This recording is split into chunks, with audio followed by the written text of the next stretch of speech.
नमस्कार बच्चों, आज इस वीडियो में पाठ अजंता विषय हिंदी गद्य खंड किस कक्षा का? कक्षा 10 का। ठीक है, आइए इसको देखते हैं। जैसा कि आपको पता है ये क्वेश्चन कैसे पूछा जाएगा, ऐसे पूछा जाएगा। प्रश्न होगा, पत्र में केवल 3 प्रश्न आवासाही पूछे जाएंगे। अतिरिक्त प्रश्न अभ्यास एवं परीक्षाोपयोगी दृष्टि से महत्वपूर्ण होने के कारण दिए गए हैं। ठीक है, इसलिए इसमें ज़्यादा दिए गए होंगे। ओके, तो चलिए पहला पैराग्राफ पढ़ते हैं। जिंदगी को मौत के पंजों से मुक्त कर उसे अमर बनाने के लिए आदमी ने पहाड़ काटा है। किस तरह इंसान की खूबियों की कहानी सदियों बाद आने वाली पीढ़ियों तक पहुंचाई जाए, इसके लिए आदमी ने कितने ही उपाय सोचे और किए। उसने चट्टानों पर अपने संदेश खोदे, ताड़ों से ऊंचे, धातुओं से चिकने पत्थर के खंभे खड़े किए, तांबे और पीतल के पत्थरों पर अक्षरों के मोती बिखेरे और उसके जीवन मरण की कहानी सदियों के उतार पर सरकती चली आ रही हैं, जो आज हमारी अमानत विरासत बन गई हैं। ठीक है, तो इसका पहला क्वेश्चन जो है, सबसे पहले तो आपको मैंने बताया संकेत डालना बच्चों आपको आ गया होगा। अगर आप मेरी वीडियो देख रहे हैं तो संकेत डालना आ गया होगा। संकेत डाला जाता है, स्टार्टिंग के 2 या 3 लेटर लिए जाते हैं, लास्ट के भी 2 या 3 शब्द लिए जाते हैं और डॉट डॉट करके लिख दिया जाता है। ठीक है, तो पहला जो है वो कह रहा है प्रस्तुत गद्यांश के पाठ का नाम और लेखक का नाम। ठीक है, तो पाठ का नाम है अजंता, लेखक का नाम है भगवत शरण उपाध्याय। ठीक है, दूसरा क्वेश्चन जो है वो कह रहा है, दूसरा क्वेश्चन रेखांकित अंशों की व्याख्या कीजिए। अब इसमें से कितनी रेखाओं पर रेखा खींची गई है शब्दों पर, चलिए वो देख लेते हैं। जो दूसरा क्वेश्चन है बच्चों, उसमें कह रहा है व्याख्या करने को। जैसा कि मैंने कहा किन शब्दों के ऊपर रेखा खींची, आप देख सकते हैं रेड लाइन से जो रेखा खींची हुई हैं इनकी व्याख्या करनी है। चलिए व्याख्या करते हैं, आप व्याख्या को ध्यान से सुनिएगा। दूसरा क्वेश्चन है यानी बा वाला क्वेश्चन है। इसमें आप हेडिंग डालेंगे सबसे पहले रेखांकित अंश की व्याख्या। ठीक है, व्याख्या डालेंगे, या व्याख्या यहाँ लिखने में थोड़ा टाइपिंग में गड़बड़ हो गया होगा। क्या लिखेंगे? मनुष्य का जीवन क्षण क्षण भंगुर है, मृत्यु सबको निगल जाती है। मृत्यु से छुटकारा पाने का एक ही उपाय है, वह है कृति। कृति का मतलब रचना। मनुष्य को कुछ ऐसी रचना कर देनी चाहिए जो अनंत काल तक स्थायी रहे। जैसे एक एग्जाम्पल मैं देना चाहूँगा, जैसे APJ अब्दुल कलाम रचनाएं कर गए, मिसाइलें बना गए, आज हम लोग उनका मिसाइल मैन के नाम से याद करते हैं। इसी को कहते हैं अमर होना। आगे, जब तक वह रचना विद्यमान रहेगी उसके रचयिता का नाम जीवित रहेगा। लोग उसे भी याद करेंगे। किसी व्यक्ति विशेष को अगली पीढ़ियां जाने और सैकड़ों हजारों वर्षों के बाद आने वाली पीढ़ियां भी अपने महान पूर्वजों की विशेषताओं को इतिहास से परिचित हों। इसके लिए मनुष्य ने अनेक उपाय सोचे और उन उपायों को कार्य रूप में परिगण भी किया। अपनी बातों को अग्रिम पीढ़ी तक पहुंचाने के उद्देश्य से मनुष्य ने पत्थर की विशाल चट्टानों पर संदेश खुदवाए, जिससे आने वाली संतति उन्हें पढ़े और जाने। कभी मनुष्य ने ताड़ के वृक्षों के समान ऊंचे चिकने पत्थरों से स्तंभ बनवाए तथा तांबे और पीतल के पत्रों पर सुंदर मोती जैसे अक्षरों में लेख लिखवाए, जो आगे आने वाली पीढ़ियों को उनके पूर्वजों की कहानियाँ सुनाएं। इसी प्रकार मानव जाति का इतिहास एक पीढ़ी से दूसरी पीढ़ी तक चला आ रहा है। ये पहाड़ों की गुफाएं, चट्टान, स्तंभ तथा लेख आज हमारे समाज की धरोहर हैं। ये हमारे पूर्वजों की परंपरा से चली आती हुई संपत्ति हैं, हम इन पर गर्व करते हैं। में आपके 4 प्रश्न पूछे गए हैं। तो कहने का एक चीज़ और आपको समझा दूं, पहले इसको करोगे तो आपको 2 नंबर मिलेंगे, बा वाले को करोगे 2 नंबर मिलेंगे, और इन 4 क्वेश्चनों के आंसर देंगे तो आपको एग्जामिनर 2 नंबर देगा। ठीक है। तो पहला क्वेश्चन जो है वो है, प्रस्तुत गद्यांश में लेखक क्या कहना चाहता है। चलिए देखते हैं भाई क्या कहना चाहता है। आंसर होगा इसका, प्रस्तुत गद्यांश में लेखक कहना चाहता है कि अमृत प्राप्त करने के लिए व्यक्ति को कला का सहारा लेना चाहिए। यहाँ पर आपका ये क्वेश्चन खत्म और आपको आधा नंबर मिल जाएगा। ठीक है। अगला क्वेश्चन है दूसरा, व्यक्ति ने आगामी पीढ़ी तक अपनी बातों को पहुंचाने के लिए क्या क्या किया है। ठीक है बच्चों, आगे देखिए इसमें क्या क्या करा है उसने। दूसरा है, अपनी बातों को आगामी पीढ़ी तक पहुंचाने के लिए व्यक्ति ने पत्थर की चट्टानों पर संदेश खुदवाए, ऊंचे चिकने पत्थरों के खंभे बनवाए, तांबे पीतल के पात्रों पर लेख लिखवाने या लिखवाए, व पर्वतों पर गुफाएं या मंदिर बनवाए। ठीक है। तीसरा क्वेश्चन क्या है, आगामी पीढ़ी तक पहुंचाई गई बातें आज हमारे लिए क्या स्थान रखती हैं। जो उन्होंने हम तक पहुंचाए हैं, हमारे लिए उसका क्या स्थान है, जरा देखिए। आगामी पीढ़ी तक विभिन्न माध्यमों से पहुंचाई गई बातें आज हमारे लिए धरोहर को स्थान रखती हैं। मतलब किसके लिए हैं, धरोहर। ये हमारी धरोहर है, जो पूर्वजों की परंपरा से आई हमारी संपत्ति हैं। चौथा क्वेश्चन, लेखक की दृष्टि से अजंता की गुफाओं के निर्माण का क्या उद्देश्य रहा है। जो अजंता की गुफाएं हैं उसको लेखक किस तरह से देखता है। लेखक की दृष्टि से अजंता की गुफाओं के निर्माण का उद्देश्य यह है कि सैकड़ों हजारों वर्षों के बाद आने वाली पीढ़ियां भी अपने पूर्वजों की विशेषताओं और अपने देश के इतिहास से परिचित हो सकें। इस पाठ का दूसरा गद्यांश जो है उसको ध्यान से देखिए बच्चों। पहले गद्यांश को पढ़ लेते हैं।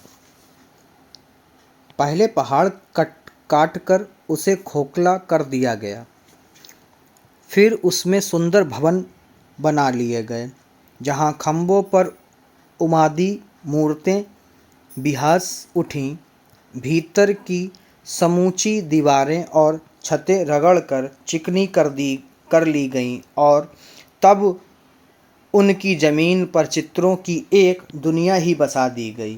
पहले पल स्तर लगाकर आचार्यों ने उन पर लहराती रेखाओं में चित्रों की काया सिरज दी, फिर उनके चेले कलावंतों ने उनमें रंग भरकर प्रमाण फूंक दिए।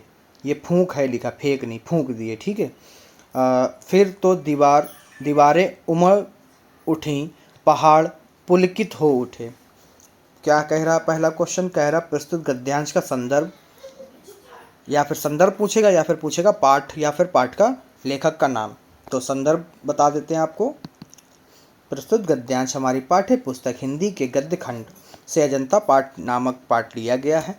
इसके लेखक डॉक्टर भगवत शरण उपाध्याय हैं। दूसरा, रेखांकित अंशों की व्याख्या कीजिए। देख रहे हैं रेखा रेड कलर की, ये वाली। ठीक है, इनकी व्याख्या करनी है। व्याख्या देखिए, व्याख्या में मैंने आपको बताया था सबसे पहले आप हेडिंग डाला करें, रेखांकित अंश की व्याख्या। ठीक है। प्रस्तुत गद्यांश में लेखक कहते हैं कि सर्वप्रथम गुफाओं के अंदर की दीवारों को, छतों को रगड़ कर अत्यधिक चिकना बना लिया गया। सबसे पहले क्या किया गया, गुफाओं को खोदा गया, खोदने के बाद में खोखला किया गया, खोखला करने के बाद में जो दीवारें हुई उन पर रगड़ कर बहुत चिकना किया गया। तत्पश्चात उसके बाद उस चिकनी पृष्ठभूमि पर चित्रकारों ने के द्वारा अनेकानेक चित्र बना दिए गए, फिर उन पर चित्र गोदे गए, जिनको देखकर ऐसा लगता है कि चित्रों की एक ऐसी नई दुनिया ही निर्मित कर दी गई। मतलब ढेर सारे चित्र, जिसको लगे कि आप उस गुफा के अंदर पहुंच जाएं, जनता की गुफा, तो ऐसा लगे कि चित्रों की एक बनी हुई दुनिया है। द्वितीय रेखांकित अंश की व्याख्या, जो ये दूसरी रेखा खींची गई है, ठीक है, सॉरी दूसरी नहीं है, ये उसी रेखा की है। यहाँ ये लाइन कट कर दीजिए। थोड़ा ध्यान नहीं रहा भाई टाइप करने वाले को। यहाँ तक, इसी के आगे यहाँ से कंटिन्यू कर दीजिएगा। गुफा की भीतरी दीवारों पर चित्रकारों के द्वारा विभिन्न चित्रों को बाहरी रेखाओं के द्वारा प्रदर्शित किया गया है और उसके बाद उनके शिष्यों ने उन पर चित्रों को रंग कर ऐसा बना दिया कि जैसे वे सजीव लगने लगे। सजीव मतलब जिंदा लगने लगे। सा वाला क्वेश्चन क्या है? पहाड़ों को किस प्रकार जीवंत बनाया गया है, कैसे उनको जिंदा किया गया है? सा वाले का उत्तर होगा पहाड़ों को काटकर भवन का रूप दिया गया, दीवारों, छतों और खंभों को चिकना कर उन पर सजीव चित्र निर्मित किए गए। ऐसे चित्र बनाए गए जो जिंदा लगें। चित्रों में रंग भी भरा गया। इस प्रकार पहाड़ों को जीवंत बना दिया गया। ऐसा करके उनको जिंदा कर दिया गया। तीसरे पैराग्राफ में इसमें क्या कह रहा है, पहले पैराग्राफ को पढ़ लीजिए। कितना जीवन बरस पड़ा है इन दीवारों पर, जैसे फसाने अजायब का भंडार खुल पड़ा हो। कहानी से कहानी टकराती चली गई, बंदरों की कहानी, हाथियों की कहानी, हिरणों की कहानी, क्रूरता और भय की, दया और त्याग की। जहाँ बेरहमी है वहीं दया का भी समुद्र उमड़ पड़ा है। जहाँ पाप है वहीं क्षमा की सोता फूट पड़ी है। राजा और केंगाले, बिलासी और भिक्षु, नर और नारी, मनुष्य और पशु सभी कलाकारों के हाथों सिरजते चले गए हैं। हैवान की हैवानी को इंसान की इंसानियत से कैसे जीता जा सकता है, कोई अजंता में जाकर देखे। बुद्ध का विचार हजार धाराओं में होकर बहता है। जहाँ से लेकर निर्माण तक उनके जीवन की प्रधान घटनाएं कुछ ऐसे लिख दी गई हैं कि आंखें अटक जाती हैं, हटने का नाम नहीं लेती। तो इसका 3 क्वेश्चन है। आवासा सा में पहला क्वेश्चन ये है, दूसरा क्वेश्चन ये है, तीसरा क्वेश्चन ये है और चौथा क्वेश्चन ये है। यानी सा में 4 क्वेश्चन हैं। यानी सा वाले को जब आप करेंगे तो आपको 2 नंबर मिलेंगे, आ वाले को करेंगे 2 नंबर, बा वाले को करेंगे 2 नंबर, यानी टोटल 6 नंबर। ठीक है। पहले में क्या कह रहा है, प्रस्तुत गद्यांश के पाठ और पाठ लेखक का नाम। पाठ का नाम आप जानते हैं बच्चों क्या है, अजंता, और लिखने वाले का नाम डॉक्टर भगवत शरण उपाध्याय। ठीक है, ये डाल दीजिएगा, पहले 2 नंबर मिल जाएंगे। दूसरा कह रहा है रेखांकित अंशों की व्याख्या कीजिए। ये जो रेड रेड लाइन आपके गद्यांश में खींची हुई है, कह रहा है इसकी व्याख्या कीजिए, इसको समझाइए। चलिए आपको समझाते हैं। सबसे पहले हेडिंग डालेंगे, दूसरे में रेखांकित अंश की व्याख्या, फिर लिखेंगे प्रस्तुत गद्यांश में लेखक कहते हैं कि अजंता की गुफाओं की दीवारों पर बने चित्र इतने सुंदर हैं कि उन्हें देखकर लगता है कि इन दीवारों पर मानव जीवन स्वयं ही उतर आया है। अजंता के इन भित्ति चित्रों में आश्चर्यजनक कथा कहानियाँ एक दूसरे से जुड़ती हुई चली गई हैं। इन्हें देखकर ऐसा लगता है कि आश्चर्यजनक कथाओं का एक विशाल भंडार ही यहाँ स्थित है। बंदरों, हाथियों और हिरणों का चित्र कथाओं द्वारा क्रूरता, भय, दया और त्याग की भावनाओं का यहाँ सजीव चित्रण हुआ है। किसी चित्र में क्रूरता है तो किसी में असीम दया की कहानी चित्रित है। कहीं पाप का दृश्य अंकित है तो कहीं क्षमा का भी दृश्य है।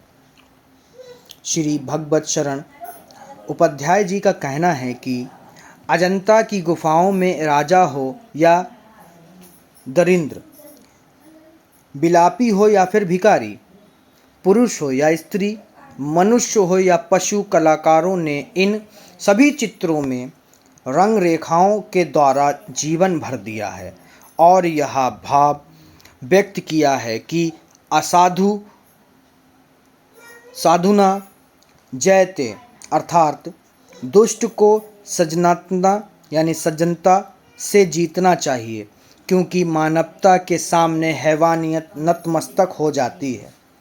अजंता की गुफाओं में बने ऐसे चित्रों को देखकर कोई भी व्यक्ति सत्य प्रेरणा ग्रहण कर सकता है। तो ये थी आपकी व्याख्या। अगर आपको समझ में आई है तो वीडियो को रोक लें और अपना फेयर का काम भी पूरा कर लें। सा का पहला, अजंता की दीवारों पर किन की कहानियाँ चित्रित हैं? जो चित्रित हैं उनसे क्या कहानी आपको मिलती है, क्या समझ रहे हैं आप, किसकी कहानी है? पहले का उत्तर, अजंता की दीवारों पर बंदरों की, हाथियों की, हिरणों की, क्रूरता और भय की, दया और त्याग की कहानियाँ चित्रित हैं। फिर पहले सा का दूसरा, अजंता की गुफाओं में किस महापुरुष के जीवन को विस्तार से चित्रित किया गया है? जैसा कि मैंने बताया था उसमें बुद्ध का है, तो इसमें देखें कैसे लिखेंगे आप। अजंता की गुफाओं में भगवान बुद्ध के संपूर्ण जीवन की, जन्म से लेकर निर्वाण तक, निर्वाण मतलब जब तक वो जिंदा थे तब तक, निर्वाण है, ठीक है, सभी प्रधान घटनाओं को इतनी खूबसूरती से चित्रित किया गया है कि उन चित्रों पर से आंखें हटती ही नहीं। सा का तीसरा, अजंता की गुफाओं में किन किन विरोधी भाव और व्यक्तियों का चित्रण है, या दीवारों पर बने चित्र किन किन से संबंधित हैं? ये क्वेश्चन या तो फिर ऐसे पूछा जाएगा या ऐसे पूछा जाएगा, ठीक है। तो इसका आंसर एक ही होगा। अजंता की गुफाओं में बेरहमी और दया, पाप और क्षमा आदि विरोधी भावों को तथा राजा और रंक, बिलासी और भिक्षु, नर और नारी, मनुष्य और पशु आदि विरोधी व्यक्तियों का चित्रण है। अगला, कलाकारों के हाथों क्या सृजते चले गए? कलाकारों के हाथों राजा और रंक, बिलासी और भिक्षु, नर और नारी, मनुष्य और पशु आदि विरोधी व्यक्तियों के चित्र सृजते मतलब बनते चले गए। अब है चौथा, तीसरे का क्वेश्चन सारे हो गए, अगर आता तो आप कर लेंगे। चौथा,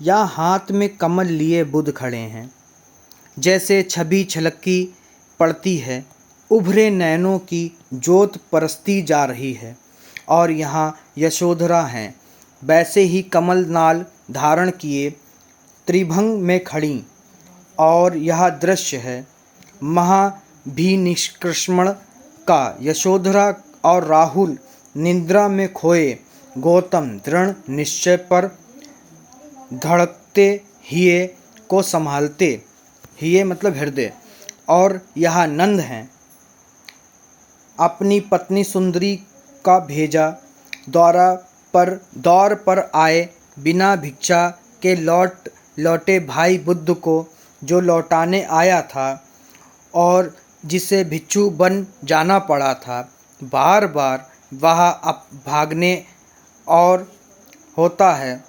को होता है, बार बार पकड़कर संग में लौटा लिया जाता है।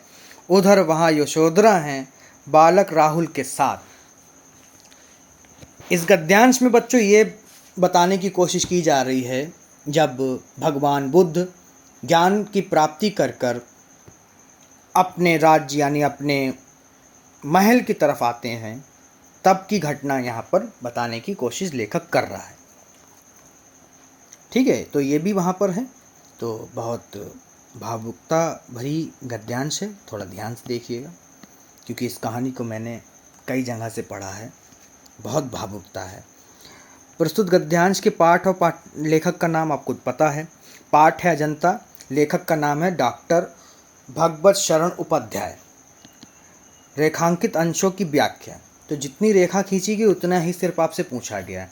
कहने का मतलब पूरे पैराग्राफ में पूरा बयान है कि जब भगवान बुद्ध अपने महल को लौटते हैं तो क्या होता है, और जितनी रेखा खींची गई यानी रेखांकित किया गया है उसमें सिर्फ अजंता में बने हुए चित्र के बारे में पूछा गया है। तो चलिए उसी को जितना पूछा गया उतना ही बताते हैं, क्योंकि उतना ही आपके लिए फ़ायदेमंद है, उतने में नंबर मिल जाएंगे।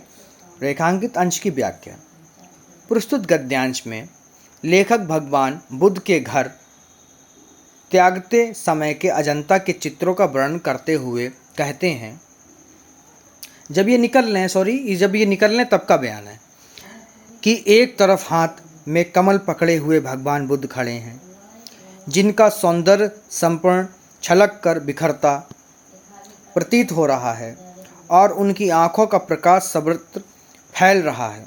उनकी पत्नी यशोधरा भी वैसा ही कमल फूल कमल नाल पकड़कर त्रिभंगी त्रिभंगी का मतलब 3 स्थान से बल पड़ी हुई मुद्रा में खड़ी हुई चित्रित की गई है।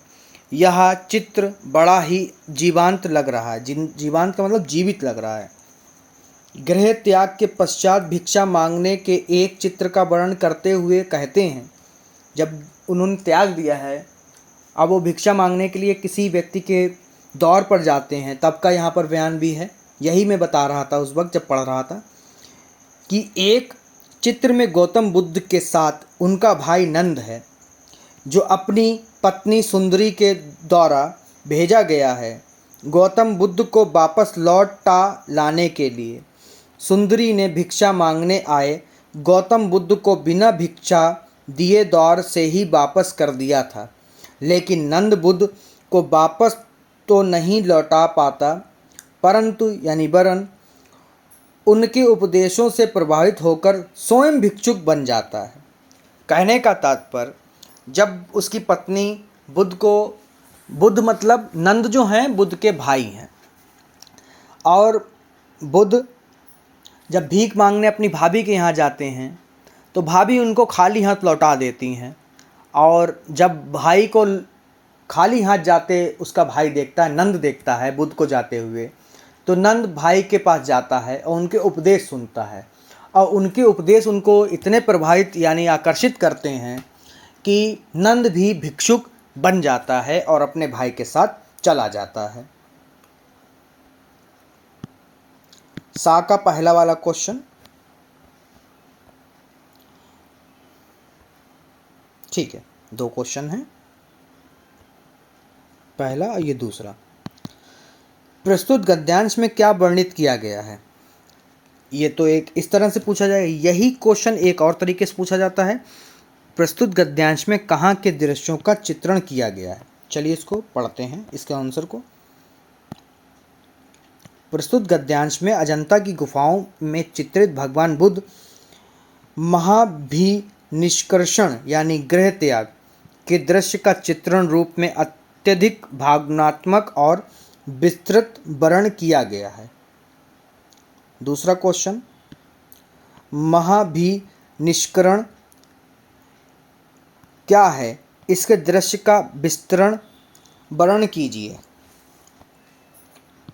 दूसरे का आंसर, संसार से वैराग्य होने पर शांति की खोज जैसे महान उद्देश्य के लिए गौतम बुद्ध द्वारा अपनी पत्नी, पुत्र, परिवार और राज प्रसाद को त्याग कर निष्क्रमण कर जाने की क्रिया महाभिनिष्क्रमण कहलाई। इस प्रकार इस चित्र में गौतम बुद्ध की पत्नी यशोधरा और पुत्र राहुल को निद्रामग्न और गौतम बुद्ध को अपने धड़कते हृदय को संभालते हुए गृह त्याग के दृढ़ निश्चयी मुद्रा में चित्रित किया गया है। ठीक है, जैसे जब गौतम बुद्ध ने सोचा कि ये सब तो बेकार है, ये ज़िंदगी बेकार है, जब उसकी पत्नी यशोधरा और उनका पुत्र सो रहा था और उनका हृदय बहुत सारे सवालों में उलझा हुआ था, उस चित्र को यहाँ पर अजंता की गुफाओं में दर्शाया गया है कि पत्नी यशोधरा और उसका पुत्र साथ में सो रहा है और ये बिस्तर से उठते हैं, इनके मन में बहुत सारे सवाल चल रहे हैं। उसी समय ये घर छोड़ने का निर्णय लेते हैं और घर को त्याग देते हैं और वो दोनों सोते ही रहते हैं।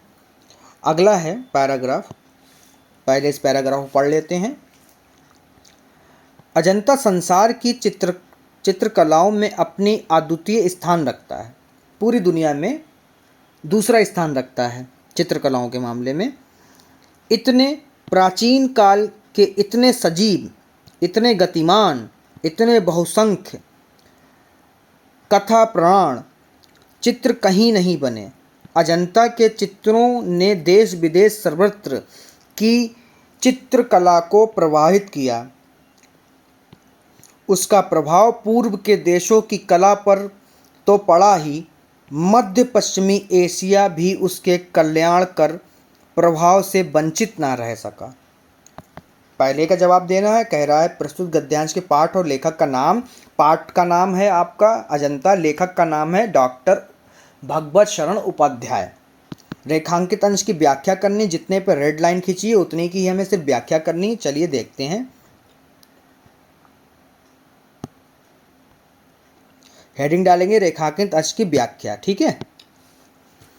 लेखक का कथन है कि अजंता की चित्रकला अद्भुत और बेजोड़ है। संसार में उसका उपमान नहीं है। निसंदेह विश्व में चित्रकला का यह सर्वोत्कृष्ट नमूना है। दुनिया में कोई दूसरा ऐसा स्थान नहीं जहां इतने प्राचीन और इतने सजीव चित्र पाए जाते हों। ऐसी कोई चित्रशाला नहीं जहां ऐसे गतिशील तथा इतनी बड़ी संख्या में चित्र मिलते हों, जिनमें कथाओं को चित्रित कर दिया गया हो। ऐसे स्थान समस्त संसार में दुर्लभ हैं।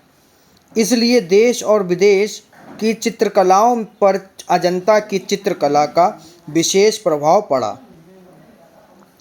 अजंता की चित्रकला का विशेष प्रभाव अपने देश पर ही नहीं, विदेश की चित्रकलाओं पर भी पड़ा। चीन, जापान, इंडोनेशिया और आदि पूर्व के देशों में इसके जैसे प्रयोग स्पष्ट रूप से देखने को मिलते हैं। साथ ही ईरान, मिस्र आदि मध्य पश्चिमी एशिया के देशों की चित्रकला भी इसके प्रभाव से अपने को मुक्त नहीं कर सकी। तीसरा क्वेश्चन यानी सा वाला, अजंती की चित्रकला यानी अजंता की कला का प्रभाव किन किन देशों पर पड़ा, या इसी क्वेश्चन को ऐसे पूछेगा, अजंता की चित्रकला का बाहर देशों पर क्या प्रभाव पड़ा। अजंता की कला का प्रभाव चीन, जापान, इंडोनेशिया आदि पूर्व के देशों के साथ साथ ईरान, मिस्र आदि मध्य एशिया, मध्य पश्चिमी एशिया के देशों की चित्रकला पर भी पर्याप्त रूप से पड़ा। यहाँ पर इतने ही अजंता लेसन से आपसे व्याख्याएं पूछी जा सकती हैं। इतने ही गद्यांश 5 टोटल। मुझे आशा है आपको पांचों गद्यांश समझ में आए होंगे। अगर अजंता पाठ से पूछा जाता तो इन्हीं 5 गद्यांशों से पूछा जाएगा। मुझे उम्मीद है आपको सभी समझ में आए हैं। अगर समझ में आए तो वीडियो को लाइक कर दें, चैनल को अभी सब्सक्राइब करें ताकि आप तक सभी नोटिफिकेशन समय से पहुंचती रहें।